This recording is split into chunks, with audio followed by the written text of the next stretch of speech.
स्वागत है आपके अपने YouTube channel science by Anil sir पर। आज के इस वीडियो में अपन देखेंगे गुणों में आवर्तिता में जो 7वां पॉइंट था संयोजकता के बारे में। जो 6 गुणधर्म थे उनकी चर्चा हमने पिछले 2 वीडियो में कर ली थी। तो आज के इस वीडियो में अपन बात करते हैं संयोजकता की। संयोजकता को ऑक्सीकरण अवस्था भी कहा जाता है। ऑक्सीकरण अवस्था।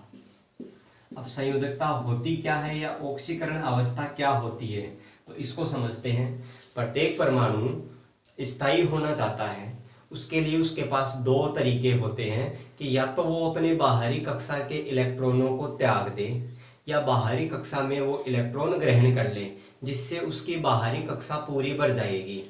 तो प्रत्येक परमाणु अपनी बाहरी कक्षा को भरना चाहता है। इसके लिए वो जितने इलेक्ट्रॉन ग्रहण करता है या त्यागता है, उन इलेक्ट्रॉन की संख्या को संयोजकता या ऑक्सीकरण अवस्था कहा जाता है। अगर किसी परमाणु ने 1 इलेक्ट्रॉन ग्रहण किया है तो उसकी संयोजकता 1 होगी, लेकिन वो माइनस की होगी क्योंकि उसने इलेक्ट्रॉन ग्रहण किया, इस कारण ऋणावेश की मात्रा बढ़ेगी। अगर कोई परमाणु इलेक्ट्रॉन त्यागता है तो उसकी संयोजकता धनात्मक होती है, क्योंकि इलेक्ट्रॉन त्यागने पे प्रोटॉन की जो संख्या है वो बढ़ जाती है, जिस कारण धनावेश आ जाता है। तो प्रत्येक परमाणु अपने बाहरी कोश को भरने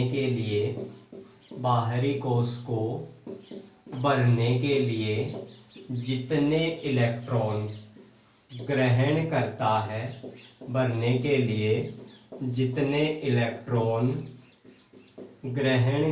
है, या त्यागता है, उन इलेक्ट्रॉन की संख्या को संयोजकता कहा जाता है। अब संयोजकता आवर्त और वर्ग में किस प्रकार से परिवर्तित होती है, तो उसके लिए देखें। जैसे एक आवर्त लेते हैं, lithium, beryllium, boron, carbon, nitrogen, oxygen, fluorine और नियोन। इसका परमाणु, लिथियम का परमाणु क्रमांक 3 होता है, तो पहली कक्षा में 2 और दूसरी कक्षा में 1। बेरिलियम के लिए पहली कक्षा में 2, दूसरी में 2। बोरोन पहली में 2, दूसरी में 3। कार्बन पहली कक्षा में 2, दूसरी कक्षा में 4। नाइट्रोजन के लिए पहली कक्षा में 2 इलेक्ट्रॉन होते हैं और दूसरी कक्षा में 5। ऑक्सीजन के लिए पहली कक्षा में 2 और दूसरी कक्षा में 6। फ्लोरीन के लिए पहली कक्षा में 2, दूसरी में 7 और नियोन के लिए पहली कक्षा में 2 और दूसरी कक्षा में 8 इलेक्ट्रॉन होते हैं। तो यहाँ लिथियम इस बाहरी कक्षा के 1 इलेक्ट्रॉन को त्यागता है, क्योंकि यहाँ दूसरी कक्षा को भरने के लिए टोटल 8 इलेक्ट्रॉन होने चाहिए, तो इसको 7 इलेक्ट्रॉन नहीं मिल सकते, तो ये 1 इलेक्ट्रॉन को त्याग देता है। 1 इलेक्ट्रॉन को त्यागता है तो यहाँ प्रोटॉन की संख्या बढ़ जाती है, इस कारण यहाँ प्लस आवेश आएगा, और 1 त्याग रहा है उस इलेक्ट्रॉन की संख्या को कहते हैं संयोजकता। तो इसकी संयोजकता प्लस की 1 हो गई। बेरिलियम यहाँ से 2 इलेक्ट्रॉन त्याग देता है, इसलिए इसकी संयोजकता प्लस की 2 होती है। बोरोन बाहरी कक्षा में 3 इलेक्ट्रॉन को त्यागता है, इसलिए इसकी संयोजकता 3 होती है। बोरोन की बाहरी कक्षा में 3 इलेक्ट्रॉन होते हैं, तो वो उन 3 को त्याग देता है, इस कारण उसकी संयोजकता 3 होती है। कार्बन की बाहरी कक्षा में 4 इलेक्ट्रॉन है। अब यहाँ पे ये 4 इलेक्ट्रॉन ग्रहण भी कर सकता है और 4 इलेक्ट्रॉन त्याग भी सकता है। तो अगर ये त्यागता है तो इसकी संयोजकता प्लस की 4 होगी, और अगर ये ग्रहण करेगा तो इसकी संयोजकता माइनस की 4। फिर आगे नाइट्रोजन बाहरी कक्षा में 5 इलेक्ट्रॉन है, तो इसके पास ये 3 इलेक्ट्रॉन ग्रहण करना यहाँ पे आसान रहेगा। तो ये 3 इलेक्ट्रॉन ग्रहण करता है 5 त्यागने की बजाय। ग्रहण करेगा तो चार्ज है वो नेगेटिव आएगा। 3 ग्रहण किए हैं, इस कारण इसकी संयोजकता माइनस की 3। ऑक्सीजन बाहरी कक्षा में 6 इलेक्ट्रॉन है, 6 को त्यागने की बजाय 2 इलेक्ट्रॉन यहाँ ग्रहण करना आसान है, इसलिए इसकी संयोजकता माइनस की 2। फ्लोरीन बाहरी कक्षा में 7 इलेक्ट्रॉन है, ये 1 इलेक्ट्रॉन ग्रहण करता है, तो इसकी संयोजकता माइनस की 1। नियोन का बाहरी कोश पूरा भरा हुआ है, तो ये न तो इलेक्ट्रॉन ग्रहण करता है और न इलेक्ट्रॉन त्यागता है। तो यहाँ आप देख सकते हो कि आवर्त में जब बाएं से दाएं जाते हैं तो संयोजकता पहले बढ़ती है, यहाँ तक बढ़ रही है, संयोजकता पहले बढ़ती है, उसके बाद इस एक स्थान पर यहाँ अधिकतम होती है, संयोजकता अधिकतम हो रही है यहाँ, और उसके बाद वापस घट रही है 3, 2, 1, यानी संयोजकता घट रही है, घटती है और अंत में हो जाती है 0। तो तो ये था संयोजकता की आवर्त में गुणधर्म कि संयोजकता पहले बढ़ेगी, उसके बाद एक स्थान पर अधिकतम होती है, उसके बाद वापस घटती है और अंत में शून्य हो जाती है। इसी प्रकार वर्ग में देखें, वर्ग की बात करें, जैसे पहला वर्ग लें, है ली ना करे रब से फरियाद। इसका परमाणु क्रमांक 1 है तो पहली कक्षा में 1 इलेक्ट्रॉन। लिथियम का परमाणु क्रमांक 3 होता है, पहली कक्षा में 2 और दूसरी कक्षा में 1। सोडियम का परमाणु क्रमांक 11 होता है, पहली कक्षा में 2, दूसरी में 8 और तीसरी कक्षा में 1 इलेक्ट्रॉन होता है। पोटेशियम का जो परमाणु क्रमांक है वो 19 है, तो इसके लिए पहली कक्षा में 2, दूसरी कक्षा में 8, तीसरी कक्षा में 8, चौथी कक्षा में 1 इलेक्ट्रॉन होगा।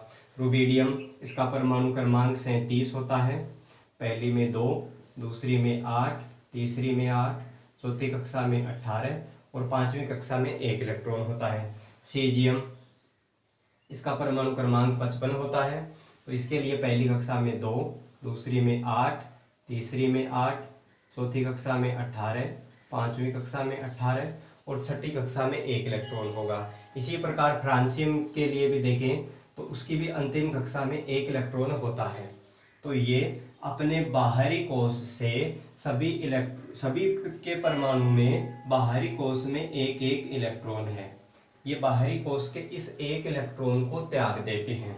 तो हाइड्रोजन की संयोजकता भी प्लस की 1, लिथियम की भी प्लस की 1, सोडियम की भी प्लस की 1, पोटेशियम की प्लस की 1, रुबिडियम प्लस 1, सीजियम प्लस 1 और फ्रांसियम प्लस 1।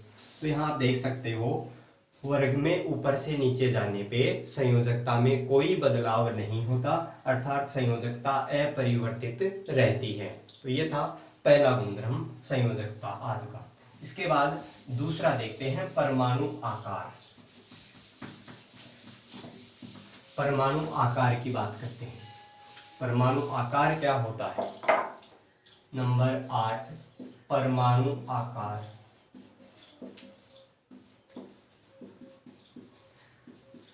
परमाणु आकार परमाणु के नाभिक से उसके जो बाहरी कोश है, नाभिक से बाहरी कोश के जो माप है उसको परमाणु आकार कहा जाता है।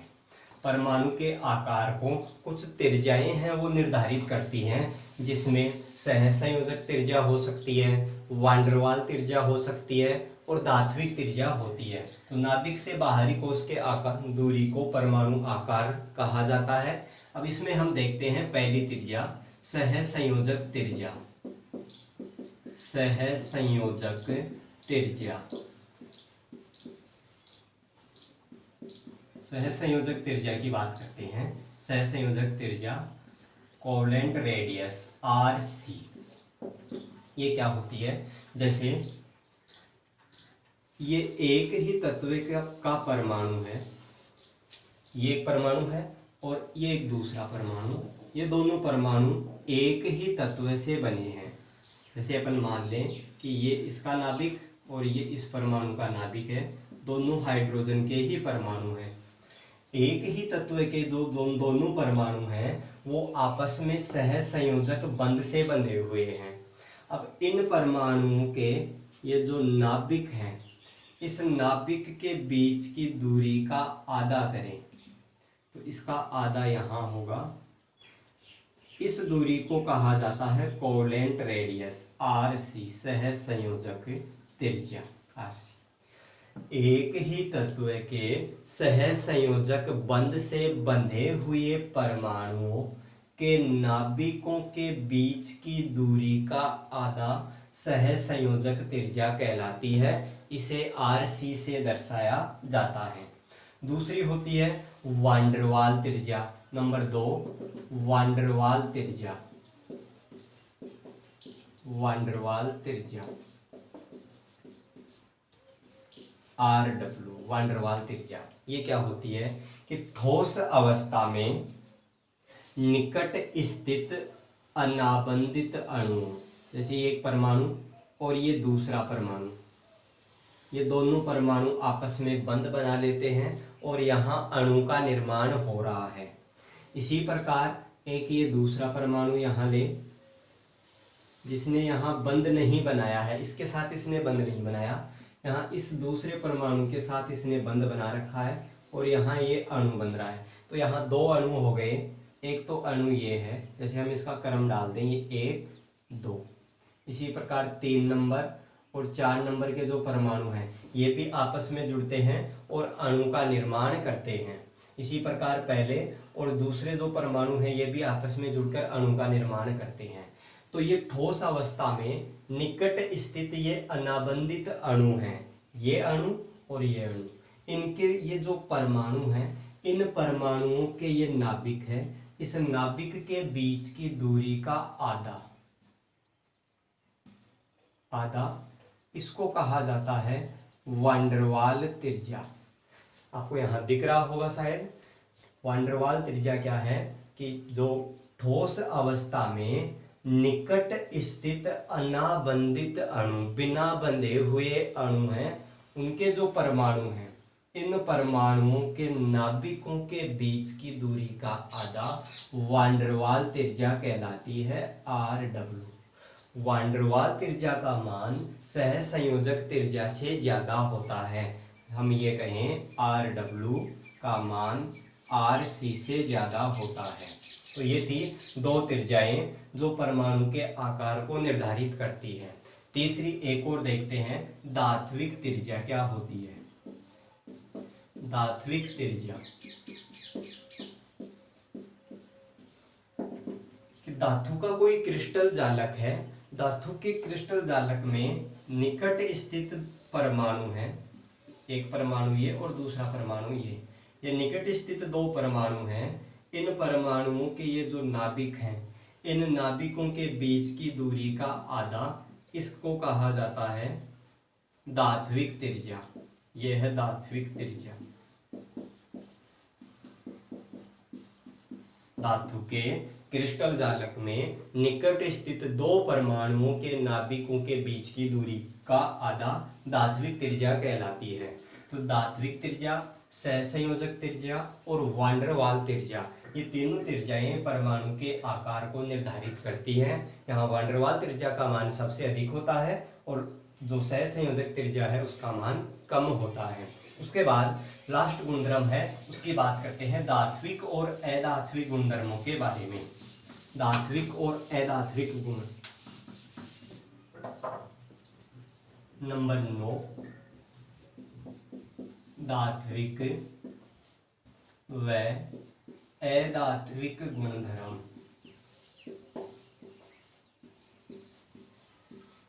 धात्विक व अधात्विक गुणधर्म।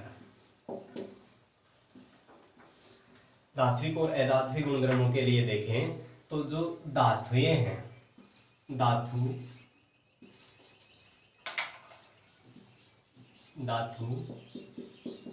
की एक प्रकृति होती है कि धातुएं हैं वो इलेक्ट्रॉन ग्रहण करती हैं, धातुएं इलेक्ट्रॉन त्यागती हैं और धनायन बनाने की प्रवृत्ति रखती हैं। धातुएं इलेक्ट्रॉन त्याग कर धनायन बनाने की प्रवृत्ति रखती हैं। इस गुण को कहा जाता है धात्विक गुण। और अधातु इलेक्ट्रॉन ग्रहण करती हैं, इलेक्ट्रॉन ग्रहण करेंगी और इलेक्ट्रॉन ग्रहण करके ऋणायन बनाने की प्रवृत्ति रखती हैं। इस गुण को कहा जाता है अधात्विक गुण। धातुएं इलेक्ट्रॉन त्याग के धनायन बनाने की प्रवृत्ति रखती हैं, जिसे धात्विक गुण कहते हैं, और अधातुएं इलेक्ट्रॉन ग्रहण करके ऋणायन बनाने की प्रवृत्ति रखती हैं, जिसे अधात्विक गुण कहा जाता है। आवर्त में जब बाएं से दाएं चलते हैं तो आवर्त में बाएं से दाएं जाने पे धात्विक गुणों में कमी आती है, धात्विक गुणों में कमी आती है, क्योंकि प्रभावी नाभिकीय आवेश बढ़ने से इलेक्ट्रॉन त्यागना मुश्किल हो जाता है। उसी प्रकार आवर्त में जब आगे बाएं से दाएं चलें तो अधात्विक गुणों में वृद्धि होती है, अधात्विक गुणों में वृद्धि होती है, क्योंकि जब प्रभावी नाभिकीय आवेश बढ़ता है तो इलेक्ट्रॉन त्यागना मुश्किल हो जाता है, तो फिर इलेक्ट्रॉन ग्रहण किए जाते हैं। इलेक्ट्रॉन ग्रहण किए जाते हैं, अर्थात अधात्विक गुणों में वृद्धि होती है। इसी प्रकार वर्ग में जब ऊपर से नीचे चलते हैं तो वर्ग में ऊपर से नीचे जाने पे प्रभावी नाभिकीय आवेश घट जाता है, क्योंकि कोषों की संख्या बढ़ती है। तो प्रभावी नाभिकीय आवेश घटने के कारण वर्ग में ऊपर से नीचे जाने पे धात्विक गुणों में तो वृद्धि होती है, धात्विक गुणों में वृद्धि होती है, क्योंकि कोषों की संख्या बढ़ने से प्रभावी नाभिकीय आवेश है उसका मान घट जाता है, जिस कारण इलेक्ट्रॉन आसानी से त्यागे जाते हैं और अधात्विक गुणों में कमी आती है, अधात्विक गुणों में कमी आती है। तो ये थे गुणों में आवर्तीता के सभी गुणधर्म जिनकी चर्चा हमने 3 पार्ट में की।